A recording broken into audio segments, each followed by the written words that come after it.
আমরা কম বেশি সবাই প্রায় জানি স্ট্রোক ব্যাপারটা, যে ব্রেনে ঠিকঠাক ব্লাড সাপ্লাই হয় না, অক্সিজেনের অভাবে ব্রেন সেলগুলো খুব র্যাপিডলি মারা যেতে থাকে।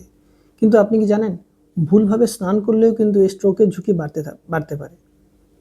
আজকে এই ভিডিওর মাধ্যমে আমরা জানব স্নান করার সঠিক পদ্ধতি এবং যে ভুলভাবে স্নান করলে স্ট্রোকের ঝুঁকি বাড়ে।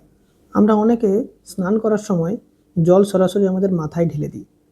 এর ফলে কিন্তু আমাদের ভেসেলসগুলো সংকুচিত বা প্রসারিত হতে পারে, যার ফলে আমাদের ব্লাড প্রেশারের একটা র্যাপিড পরিবর্তন হয় এবং হার্ট রিদিমেরও ভীষণ পরিবর্তন হয়। আমাদের ব্রেনে থাকা ভেসেলসগুলো অত্যন্ত পাতলা এবং সরু এবং অনেক সূক্ষ্ম, সেগুলোর মধ্যেও কিন্তু ব্লাড সবসময় চলাচল করতে থাকে।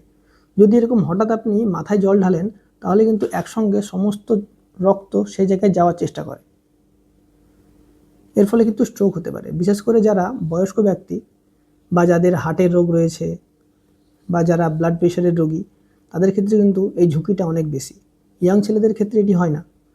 তাই স্নান করার সময় আপনি প্রথম পা থেকে স্নান করা শুরু করুন। প্রথম পায়ে জল দিন, তারপর হাতে জল দিন, তারপর ধীরে ধীরে হাঁটুতে, ধীরে ধীরে ওপরের দিকে আসুন। এভাবে স্নান করলে আপনার স্ট্রোকের ঝুঁকি কিন্তু কমবে। আমরা পরবর্তী ভিডিওতে জানবো স্ট্রোক কী, এক্স্যাক্ট কমপ্লিট ভিডিও আসবে। চ্যানেলটি সাবস্ক্রাইব করে রাখুন এবং অপরকে জানার সুযোগ করে দিন শেয়ার করে।